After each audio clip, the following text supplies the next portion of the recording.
Hi, my name is Dr. Peter Rich. I'm a professor of instructional psychology and technology at Brigham Young University in Provo, Utah. I teach courses on curriculum design as well as courses on how to teach teachers how to teach kids to code. I've studied coding and especially coding in K6 and K8 over the past about 12 to 15 years, and work with BootUp in evaluating the effectiveness of their programs as they teach teachers to code. So this is for the 2023-24 school year. There's a couple of different areas that we look at. First, we look at the teachers. There's a pre and a post assessment that they take at the beginning of their first PD and then again at the end of their last PD. There were 49 teachers in Duval County schools that took the pre-assessment, and there were 32 who took the post-assessment. And you can look over here kind of their experience teaching. These are mid-career teachers. They've got a lot of experience teaching, and they actually have a lot of experience teaching the same grade. Their experience teaching coding is obviously a lot less, but on average it was over 2 years, both the beginning and the end of the school year for the groups of teachers that completed the survey, right? So the majority of the responses now for the rest of what we're going to look at are from the post-assessment. In terms of the teacher demographics, you can see here the breakdown of the teachers. The majority of these teachers are classroom teachers, so they're generalists. They have to teach everything in the classroom, and as well as coding, and that's what the overwhelming majority of these teachers in Duval County Public Schools came from. And but you do have a handful of teachers who are both STEM or STEAM teachers and media specialists or lab managers who filled out the survey as well. So let's start with what the teacher experience was like. First, we asked the teachers what was their experience like, their confidence to teach coding both before and after BootUp PD. And you can see here there's a juxtaposition where the same teacher would say something to the effect of, it was minimal, I know very little about coding before this, and now at the end of the year they feel very confident teaching Scratch Junior and Bebop to both teachers and students, right? You've got a teacher going from, I don't know what this is, to wow, I can do a lot. They were intimidated, now they're super confident, they were nervous, now they're more confident and excited. So you see a lot of this growth going back and forth. You do have some teachers who already were familiar with it. They went from being excited to being excited, which is fantastic. So as I look across all of these responses that teachers gave from before and after, you see teachers go from I didn't know about it to now I know and I'm confident, I was excited, now I'm even more excited, these types of things, right? And you can see this as you look across all of the answers that they gave us about how their confidence had changed from pre to post. When we look at what the teacher's actual experience was like teaching coding this year, I always look for whether or not teachers are teaching coding at least once a week. When they're teaching at least once a week, that's where we see their confidence to code start to go up. And you can see here we have a split where you've got 13 of these 32 or so teachers who responded to this, indicating that they're teaching at least weekly. The majority of the teachers are teaching once a month, right? So I think there's some room for growth here, where if there's the expectation that they'll teach coding more frequently, then you'll see that shift from a little and being once a month to regularly, where it's once a week. And so there's an area here where I would love to see that shift from left to right a little bit more, but at least the majority of teachers are teaching at least monthly. The goal is to see if we can get them teaching at least weekly. In terms of integration, we look at how often they are integrating coding with other subjects, and we ask specifically how many lessons they taught that were integrated coding lessons in each of these subjects. The gray is the mean, which is the average that we're used to seeing when you take everybody's scores and add them up and then divide them by the number of people who responded. And you can see over here, you're looking at 2 lessons in almost each of these different core categories, 3 in science. I also like to look at the median. I think it's a more representative average. The median doesn't weigh the people who might be teaching coding more. Those STEM and those library media teachers, they're going to typically be teaching coding integrated in a lot more areas than you have from these other areas. So you can see if we've got the median, we see that across all of the teachers, they've all taught at least a math and a science lesson, or at least on average, teachers teaching a math and a science lesson with coding. So that's great. Love to see that even out where you've got at least an integrated lesson in each subject, but it's great right now where I've got math and science. We asked this question, how well teachers feel supported by different players. When we asked this question in Duval, they were the first ones to complete the post survey this year, and we had left instructional coach off the survey, so unfortunately we don't have data for how well they feel supported by their instructional coaches. But you can see teachers feel really well supported by BootUp and their principals. They feel well supported by the district and students' families. A little less well supported by their peer teachers at their school. That's interesting. But generally speaking, this is it's a decent profile for how well supported they feel, especially by BootUp and their principals. So they're feeling that support, which is good as they go forward, including from students' families, maybe less support from their peers. So that might be something to look into. I asked the teachers what their successes were and what their challenges were, and they gave me open-ended responses, just like you saw with the before and after juxtaposition that we did at the beginning. I categorized those responses into different themes, and you can see the most common success, far and away, that teachers mentioned was students' interest in coding. Those are things like students get excited about coding, they ask me to code. That's where a lot of teachers are seeing a lot of success. The other main success that teachers mentioned was really students' abilities, right? So teachers saying things like students can now code, their skills have increased, their ability to think computationally or to problem solve have increased. So that's where we're seeing most of the successes as far as what the teachers were saying. Challenges were more across the board, a variety of different challenges. The main challenges were challenges with resources. This has to do with whether or not they have enough resources or not enough, or whether or not the computers were behaving themselves or not. So their main challenge tend to be resource challenges, and a common challenge when integrating something new in the classroom is challenge with time. Teachers trying to find the time to teach this. You know, the majority of these teachers were generalist classroom teachers, and so trying to find the time to teach coding is a challenge that a lot of them mentioned. And their own ability to teach coding and their own ability with coding was, for a handful of teachers, what their main challenge was. You can see there's a lot of other challenges that just one or two teachers mentioned, but it's important to see kind of the variety of types of challenges that teachers experienced when learning to code and teach that in the classroom this year. So the next area that I look at here is the pre-post survey. There's about 30 plus questions on this survey that look at teachers' beliefs about coding and computational thinking. Value beliefs get at how important coding is to the teachers, whether or not they think it's important for kids to learn how to code. Questions like, I think all kids can learn how to code. I think coding is important for these students to learn for their future. You can see students, this is a 6-point scale starting off with these statements that teachers agree to disagree with.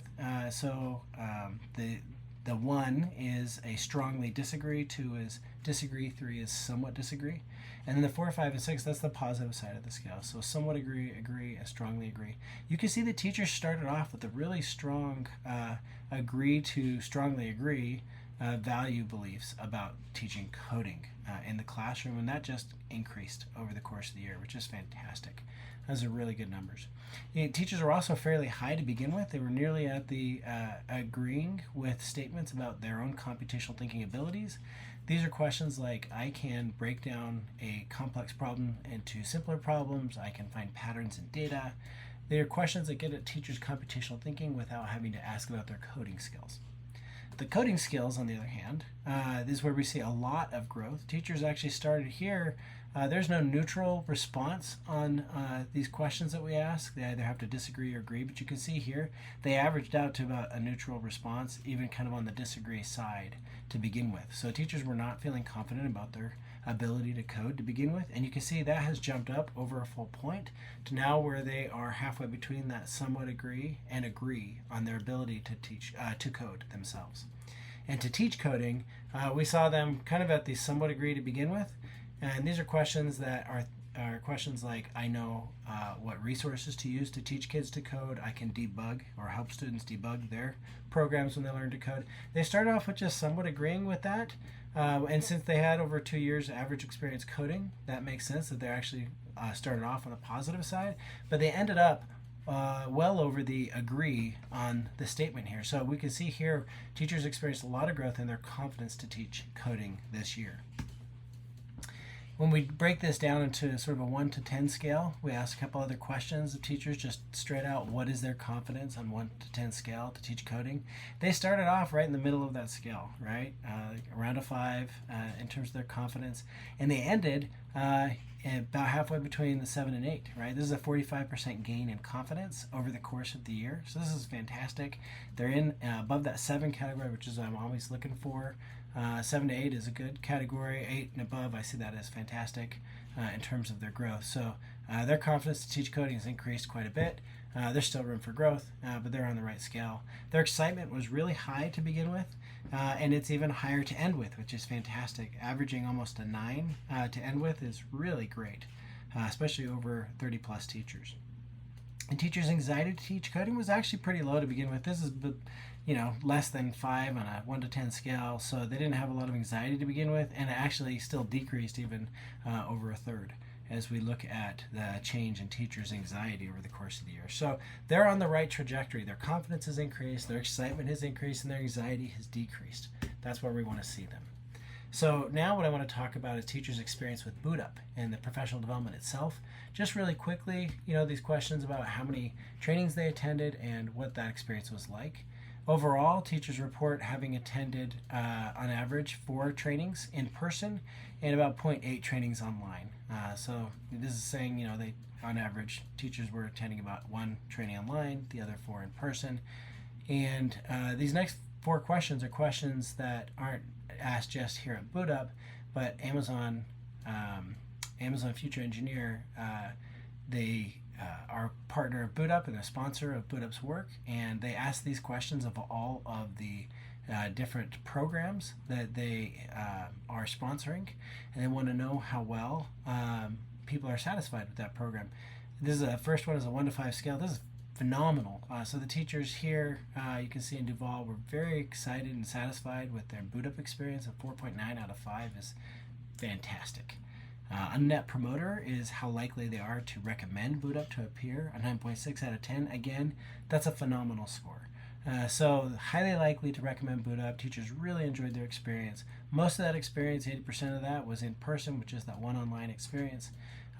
When we look at teachers to project what students' experience was like, they were similarly high. They felt that students 4.7 out of 5 were satisfied with their BootUp experience, and 4.6 out of 5 is how much students felt like they belonged in computer science. So these are all really good indicators for future growth and for where teachers ended up in Duval.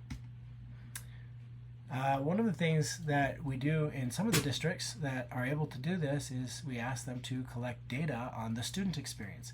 The way that we do that is we have a pre-post assessment at the beginning and end of the school year.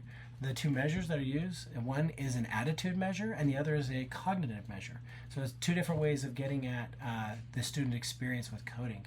The Elementary Student Coding Attitude Survey was developed with thousands of students, and it specifically looks at 5 different attitudes, 6 different attitudes actually that students have that might affect their attitude for coding. There are Likert type questions on the same scale that you saw above. It takes about 5 to 10 minutes to complete, so it's not a very long survey. And it was specifically designed with the language targeted for elementary school children in mind. The computational thinking test is probably the most used test around the world to look at students' cognitive computational thinking ability. It's a test of 28 items. Those items are in 7 different tetrads, so the items are 4 items apiece grouped around a specific topic. It does take about 20 to 30 minutes to complete as you look at that. So I want to look at the data as we do this. As I go forward, the goal is to look at the data at the beginning of the year and the end of the year to be able to see how much students grew in both their attitudes for coding and their cognition for coding. I will say we were fortunate enough to get some pre-assessment data, but unfortunately I don't have any post-assessment data from Duval students. So I can only show you where they started. I can't show you where they ended this year. In terms of looking at the schools who participated, I had 3 schools participate. Chimney Lakes, George Washington Carver, and R.B. Daniels all had classes of students who participated. You can see it's split almost evenly between boys and girls. That split is specifically for students who completed the the SCAS, as well as spent a significant amount of time on it, enough to actually complete it reasonably. On average, it only took students about 7 to 8 minutes to complete this, and we've got a split where most of these are split between 4th and 5th graders, but we do have some 3rd graders who completed the SCAS as well. So in terms of who did this, the vast majority of the students were Black or African American students, with white students being the second most common, and then a split between Asian and Hispanic students as our other groups in here for who completed these.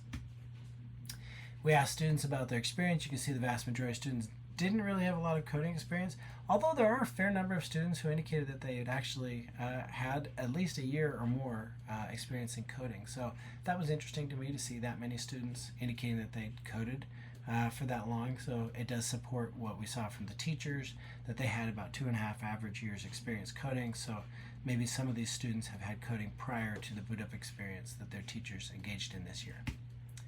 How often teach students code? This likewise, the largest category here at the beginning of the year was never, which is what I expected. But you do again see once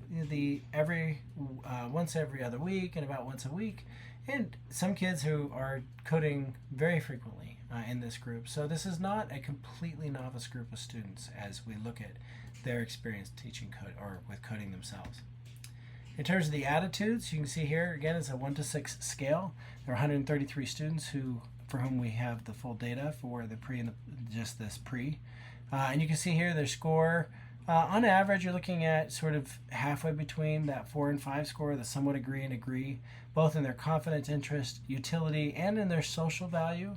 They were a little bit lower on their perceptions of coders. These are things that they think about coders, and so they only somewhat agreed for statements about what coders were like. They also were highest in their attitudes for math. So these are students that agreed with statements about math and their confidence for doing math. And you can see there, I looked for a significant difference between boys and girls, and I actually didn't find any as I looked across all of these. So the gap that we often see between boys and girls, to begin with, there actually wasn't one. So that's where students' attitudes are to begin with. In terms of their cognitive ability, there was one more school who participated. We had Beauclerk Elementary School also participate. Again, a good split between 3rd, 4th, and 5th graders, with mostly 4th and 5th graders completing this. The CTT did take on average about 24.5 minutes for students to complete.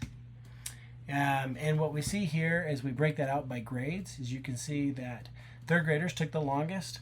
4th graders took a significant amount of time less. They took about 8 minutes less.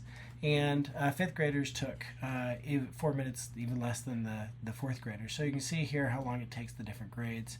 And you can see these are exactly where I'd expect some of the average grade numbers to be. At 3, I expected about a 10, a 4 at 11, and a 5 at 12. 4th graders actually had a higher mean score than 5th graders, which is unusual. So that was interesting in terms of looking at that. That actually probably has to do, if you look at the breakdown between boys and girls, 4th grade boys did outperform the girls by a good 2.5 points. Usually the boys are about a point above girls on this assessment, and you see that in both 3rd and 5th grade. So the fact that the 4th grade boys outscored the girls by this much is a little bit unusual, but they are kind of in that range where I would expect to see them. So I would love to see where they ended at the end of the year. Unfortunately, I don't have that data, only have pre-assessment data. So hopefully moving forward, we're able to collect both pre and post data. And if you're interested, I'd love to have a control group or a comparison group that doesn't do any coding in the year. If you have any like that in the district, where we could compare the children and see if there's a difference in their attitude and in their cognitive ability due to learning to code. So that's all I have for Duval. Congratulations, teachers overall. Looks like they really enjoyed the professional development. Highly enjoyed the professional development that they got from BootUp. Their confidence has increased almost 50% from where they started, which was already not a bad place. They're continuing to be excited. Their anxiety has gone down. And overall, we saw students starting out at a fairly good spot. So if you have any questions, don't hesitate to contact me. BootUp can tell you how to do that. And hopefully you're able to continue coding and to continue collecting data from students and teachers as we move forward so we can see what effect this is having on your community. Thank you.